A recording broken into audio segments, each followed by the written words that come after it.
દિલ્હી હાઈકોર્ટને બોમ્બથી ઉડાવી દેવાની ધમકી મળી છે, ત્યારે ધમકી મળતા કોર્ટ પરિસર ખાલી કરાવવામાં આવ્યું।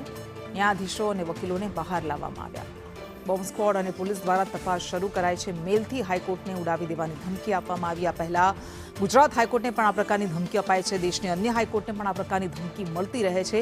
ક્યારેક સરકારી કચેરીઓને ઉડાવી દેવાની ધમકી મળે છે, ક્યારેક શાળાઓને ઉડાવી દેવાની ધમકી મળે છે, અને હવે દિલ્હી હાઈકોર્ટને બોમ્બથી ઉડાવી દેવાની ધમકી આપતો આ મેલ મળ્યો, જેને લઈને બોમ્બ સ્ક્વોડ અને પોલીસ દ્વારા તપાસ શરૂ કરાવવામાં આવી। હાઈકોર્ટના પરિસરને ખાલી કરાવવામાં આવ્યું। ન્યાયાધીશો અને વકીલોને બહાર કાઢવામાં આવ્યા। તપાસ દરમિયાન જો કે કોઈ સંદિગ્ધ વસ્તુ નથી મળી, પરંતુ આ મેલ ક્યાંથી મળ્યો છે તેને લઈને તપાસ શરૂ કરાઈ છે।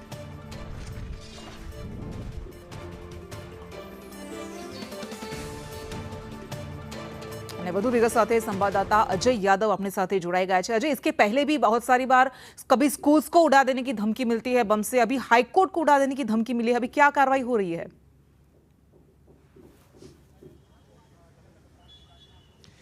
देखिए, निश्चित तौर पे जो ईमेल के जरिए धमकी मिली है उसको लेकर के दिल्ली पुलिस काफ़ी चौकस है, और हाईकोर्ट के भीतर का नज़ारा क्या है उसको मैं दिखाने की कोशिश करूंगा कि आपको सामने दो जो एम्बुलेंस है वो दिखाई देगी, जो अग्निशमन सेवा है यानी फायर ब्रिगेड की जो गाड़ियां हैं दो गाड़ियां वो दिखाई देंगी।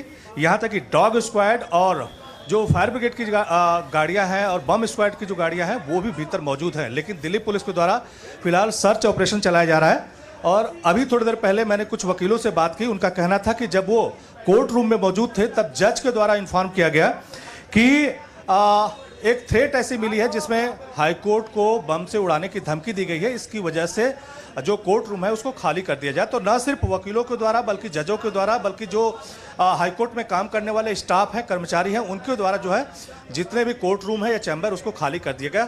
फिलहाल बाहर निकलते हुए आपको बहुत सारे कर्मचारी और वकील ये जो दिखाई दे रहे हैं, दरअसल पुलिस के द्वारा कहा गया है कि आप लोग बाहर निकल जाइए। लेकिन वास्तव में जो ये ईमेल भेजी गई है, क्या वास्तव में ये इसमें जो जानकारी दी गई है वो सच है, या हमेशा की तरह जो अमूमन एक फर्जी कॉल आती है या ईमेल आता है उसी तरह का है? हालांकि दिल्ली पुलिस द्वारा कोशिश की जा रही है कि इसका आईपी एड्रेस क्या है और इसमें लिखे हुए जो कंटेंट है वास्तव में ये कितने सच है, इसका पता लगाने की कोशिश की जा रही है।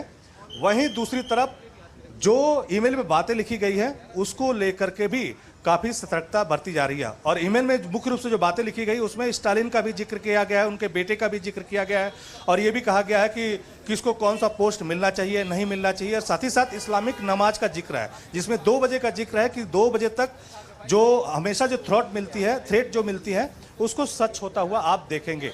तो कुछ वकीलों से भी मैं बातचीत करने की कोशिश करूँगा। आप ये बताएं कि आप लॉयर हैं यहीं के? अच्छा, ये बताएं कि आप लोगों को कब इन्फॉर्म किया गया और क्या इन्फॉर्मेशन आपको दी गई? हम लोग एक्चुअली कोर्ट के अंदर ही थे। कोर्ट के अंदर रहते हुए हमें इन्फॉर्मेशन दिया गया, और हमारे जो बार के जो प्रेसिडेंट साहब है और सेक्रेटरी साहब है उन्होंने आके हमें बोला कि आप जल्दी से यहाँ से चले जाइए, क्योंकि एक बॉम्ब थ्रेट ऐसा है। पैनिक का कोई स्थिति है नहीं, वकील समझदार लोग होते हैं, तो धीरे धीरे उन्होंने खाली किया, और जैसे प्रशासन ने बताया वैसे हमने किया। जी, तो ये डायरेक्ट जो ईमेल भेजी गई हाईकोर्ट को भेजी गई या दिल्ली पुलिस को भेजी गई? जी, वो जानकारी मुझे नहीं है, तो जो जानकारी हमें नहीं है उसके बारे में मैं बोलना नहीं चाहता हूँ। बट हाँ, जो सूत्रों के हवाले से रिपोर्ट आ रहा है वैसे माना गया है कि किसी एक शर्मा ने किसी को ईमेल भेजा गया था और 848 को भेजा गया था, वही सूत्र है हमारे पास।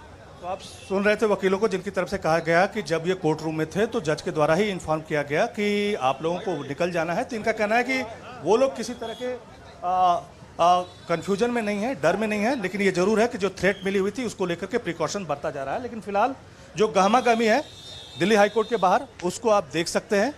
दिल्ली पुलिस काफ़ी सतर्कता बरत रही है, और खास करके इस पूरे घटनाक्रम को देखते हुए मीडिया कर्मियों का भी भारी जमावड़ा यहाँ देखने को मिल रहा है। जी जी बिल्कुल अजय, तमाम जानकारी के लिए धन्यवाद।